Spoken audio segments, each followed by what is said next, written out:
If you wish to discuss well-known Hollywood rough guys compared to the Lee Marvin is an American TV and movie actor, holds a unique place in that category. Although this actor has a lot more to offer, you might be shocked to learn that when he won an Oscar, he did this. Discover the hidden facts about Americans Lee Marvin and other actors in today's video. Prior to becoming among the most renowned Hollywood stars, let us first discuss the origins of Lee Marvin. Lamont was born on February 24, 1924. World War I. Veteran Waltman Marvin Jr.B. Fashion and Lamont Waltman Marvin young designer Corton Washington Marvin Jr.B. was raised in New York. He started playing the violin but didn't like it. Going to school due to his ADHD and dyslexia, which caused him to struggle. In spite of this, he developed into a fine young man, and in his adolescence the aspiring actor's weekends were spent bob white and shooting deer, wild turkeys, and in the unexplored Everglades at the time, something he liked unrestrainedly then. In the 1930s, Marvin went to a residential school for Christian socialists in Peak and Manumit School in New York, later at the Skill Military Academy. He was quite a handful when he was a teenager because he was kicked out of a few alternative schools for vices and misbehavior, smoking and fighting. He was a student at St. Leo College in St. Leo, Florida, prior to a certain occasion made him alter his behavior and adopt several paths in life. When the World War started, Marvin was among the numerous guys who responded to the call to United States military enlistment August 2nd. Marine Corps 1942. His father, whom he referred to as the head and who had served in the Marines, was attractive, strongly opposed to it, yet based on appearances the only thing the young people did was boot camp. For Marvin, discipline has to be pounded on his body, yet he's still a little rowdy, don't you think? Prior to completing infantry school, Marvin had previously served as a quartermaster in Marvin, a Marine, completed a pair of remarkable feats. He was a scout, the 4th Marine Division sniper in the Pacific Theater, as well as even took part in the Anatoc fights, Chianan, which was regarded as one of the most horrific incidents in those days. Marvin sustained injuries while serving, while they were attacking Mount Topa during the Saipan battle, alongside the most of his fellows being losses from the aforementioned combat. In June 18 in 1944, machine gun fire shot Marvin, where his sciatic nerve was struck by the bullet, and also took another bullet in his. Due to this, the opposing sniper's foot, he was taken out and given medical attention, receiving care for about a year, and thankfully he made a full recovery and received a medical discharge. In addition to for his actions with the Purple Medal Heart, in addition to his valor, Marvin was also the beneficiary of the Presidential, the Asiatic Pacific Unit Citation, the American Campaign's Campaign Medal, the Ribbon for Combat Action, and the Pretty World War II Victory Medal. Remarkable abilities for a Marine rated first-class private. If Marvin wasn't, he was such a problem that he would still retain his prior position as corporal. However, it appears that you were unable to take despite serving, bringing out the boy in a guy. It was difficult in the Marines, Marvin says. His stay there as the specific event that taught him how to behave, and I'll explain how. Robert Ward, the interviewer, heard Marvin say it was the Marines who instructed me on how to then act as though you're rough. Wasn't as difficult as everyone knows. Lee Marvin was distinguished by his distinctive white hair and served as the best illustration of an ice. This is a chilly, brutal guy after the war, the point at which Marvin's career truly took off. However, before we move forward, be sure to hit that buttons to like and subscribe. When the war was finally finished, Marvin went back home and accepted a position as an assistant to a plumber in New York's Woodstock. But as fate would, as it turned out, this was his pass to the entertainment sector. Injury while doing the work that the soon-to-be star was requested to replace an actor because the latter became unwell during Marvin rehearsals that same day. Discovered the acting bug, growing a love for performing, and earned himself a work at the corporation and makes $7,000 a week, taking on a lot of acting roles. Prior to move to Lower Greenwich Village, New York's Manhattan, and enrolled at the American Theater Wing, the law known as the GI Bill, which offers advantages to those who return veterans paid for his acting services. Instruction. At the beginning of his career, Marvin played numerous uncredited parts, and he made his stage debut in 1949. First appearance in the initial production of the Billy Budd, a 1949 play, was released that year. Marvin was also cast in the 1949 perform the 19th Hole of Europe. Began to increase from there, and shortly before he knew it, Marvin had he is booked and occupied with multiple TV roles, in which Lee Marvin debuted in motion pictures. You're in the American war comedy from 1951. The Navy, where he currently served with Charles Bronson and Jack Warden. It just so happened that the two, despite filming, actors make their film debut. Occurred in Hollywood. Marvin chose to continue to reside in California the same year. He played a minor part in Fred as well. Teresa, directed by Zimmerman in 1951, and this was the first time his knowledge came in helpful, and he assisted behind the scenes, helping the directors and his fellow actors by presenting depictions of troops that are realistic. He even contributed and assisted with the moves,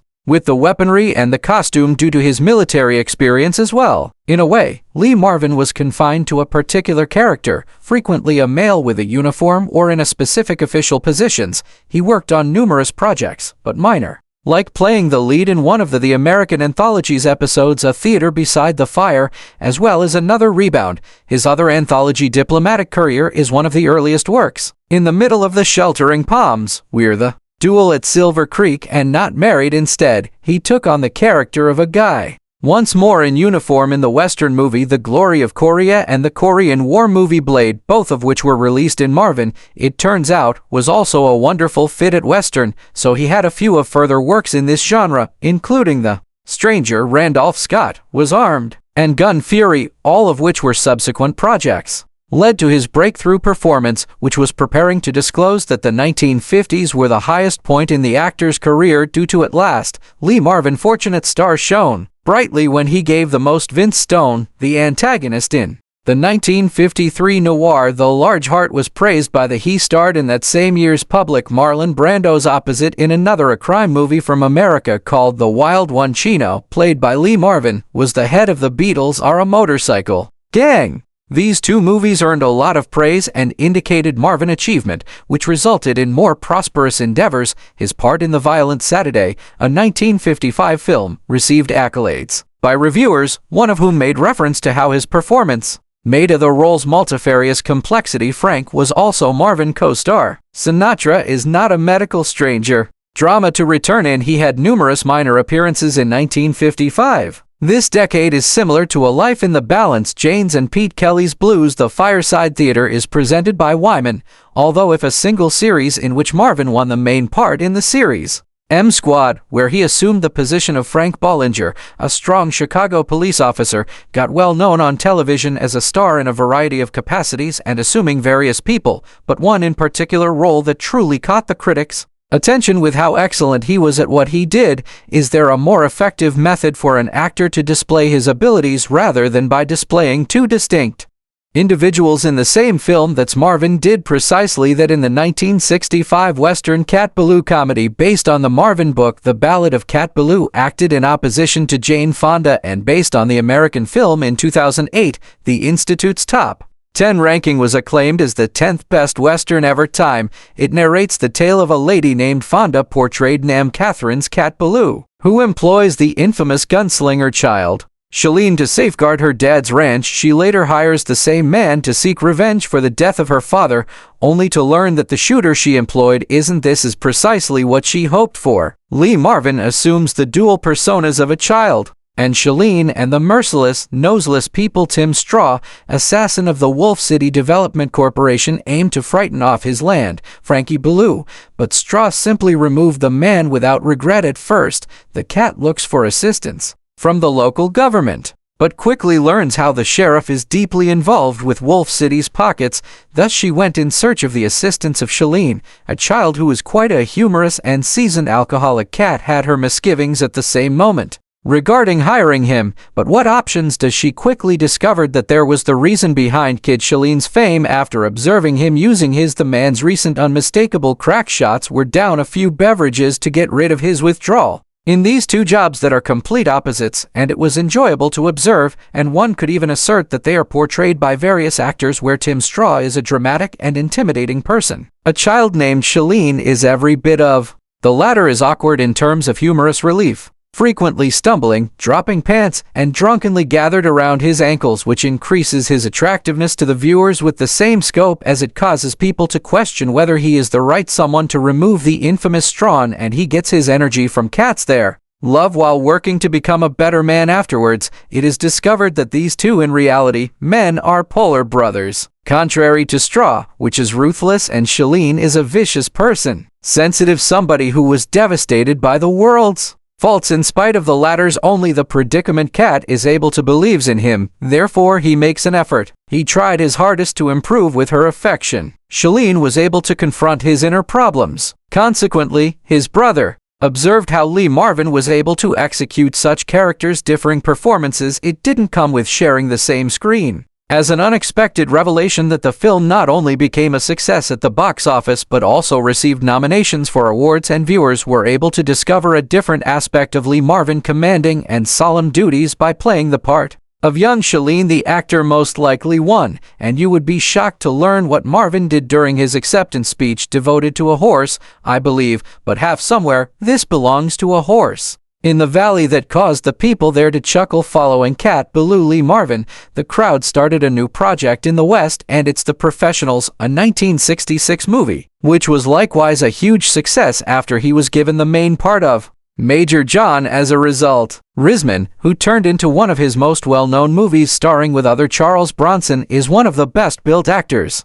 Donald John Seitz and Jim Brown. Lee Marvin Oscar victory in Sutherland gave him a lot more opportunities, and they were already aware at that point that he was an enormous celebrity. Marvin had a considerable authority in his 1967 project, Point Blank, in which he played a stern criminal who is determined to exact revenge. This film was directed by John Borman, and his Hell in the Pacific for the next project, even if this movie wasn't very successful, and the movie praised it. By the 1970s, Lee Marvin discovered himself playing smaller villain parts, and he could investigate other ventures, yet he continues to construct numerous projects in the West. Had Prime cut Picket Money by Monty Walsh, The Iceman, and The Emperor of the North among them, is cometh, even though he met and collaborated with Lee Marvin and many others, is quite picky about his pals and respects his privacy. Thus there are only a handful of his conversations about his colleagues in the field. I would play if I could, because I can't stand myself. Marvin, the same man in all of my performances, once claimed that I don't even enjoy being around myself. I have nothing fresh to say to myself, or do I enjoy other actors' company? If how could I enjoy myself when I don't like myself? Them, since I am unable to go out in public because as I used to, I spend the majority of my mingling with the laboring men on the movie's set. The stuntmen, the behind this, are the prop men and gaffers. I'm kept straight by the scenes men when it regarding his connections. Lee Marvin had one hard marriage and two others, one that eventually became a public disaster on because it was brought to court. But let's discuss his first marriage. Betty Ebeling has returned to 1952. Even though their union ended in divorce, they continued to live together for 15 years. Fantastic years. However, they had a short separation for 2 years before to their formal division, and the couple had 4 kids in 1967, including a boy, and 3 daughters, including Christopher Lee, Cynthia Louise, and Lamont Court and Claudia Leslie. Immediately following his breakup, Marvin got into a fight with Ebeling, connection to an American actress, Trilla Michelle, who became his live-in girlfriend between 1965 and 1970. Despite they weren't lawfully wed, Trilla renamed herself Marvin and looked for payment comparable to that of spouses under alimony in California, which turned into the she said in the infamous Palamon lawsuit that during their 6 years of dating, Trilla became pregnant with the child of Marvin, and she added that he covered the cost of 2 abortions while she was pregnant with another, resulted in a miscarriage. Also, according to the actress, the abortion produced. The lawsuit claims she is incapable of bearing children was widely reported. Therefore, everybody was essentially in their business, even if the court mandated that he pay $114,000 for the aim of rehabilitation. They rejected her assertion that she had half of the nearly $4 million that Marvin made over the course of their 6 years together. It was due to a non-marital relationship. Contracts are not the same as marriage. Therefore, her assertion is insufficient to address that it took an additional 2 years before the court discovered there wasn't even a non-marital agreement to start, so voiding the prize she obtained, and the matter is being closed. As for she had a romantic relationship with Trilla Dick Van G.J.K., the actor, from 1976 till her lung cancer death, and back to Lee Marvin in October 2009. The second and last marriage of the actor was to Pamela, his childhood sweetheart. In 1970, the couple were married and stayed together Until his premature passing and as the Hollywood star grew older in 1987, Marvin's popularity declined, and he quickly discovered that he was appearing in less films. The actor's final performance as of The Massive Shot appeared as the Sergeant. In the epic by Samuel Fuller 1980 The Big Red One, his other war movie tasks that came after, like Death Dog Day and The Hunt in Gorky Park, were less commercial achievements. The same is true for first television appearances in 1985. He returned to part in the follow-up as Major John Rissian. The next mission for the Dirty Dozen is still ongoing. Where the original movie ended, even though considering that they are now 18 years older,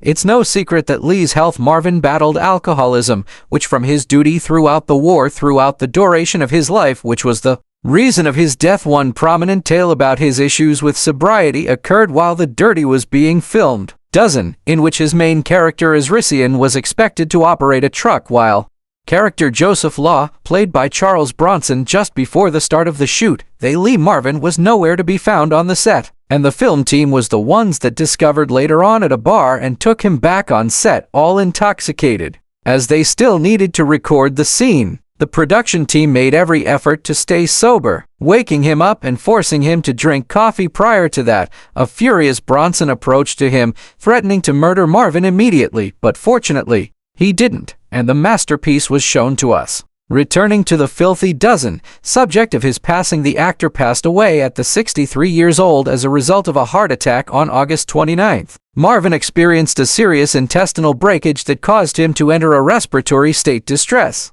The medical professionals chose to give him steroids to aid with his only for him to breathe before entering. Months prior to his death, he suffered a heart arrest. Marvin was at the facility for over 2 weeks. December 1986 in a hospital because of an illness associated with coidomycosis. Despite his celebrity status, Lee Marvin took greater pride in his work in the Marine Corps, and he received complete Arlington National Military honors. He was not mentioned in the cemetery. Being in any way an actor, Marvin Lee Marvin PFAC Marine was written on the headstone. Corps World War II could be the cause. Lee Marvin provided less significance to his acting career in contrast to serving the nation, since he recognized Hollywood for what it is. You're a big shot one day, then the next you're in the gutters of fame.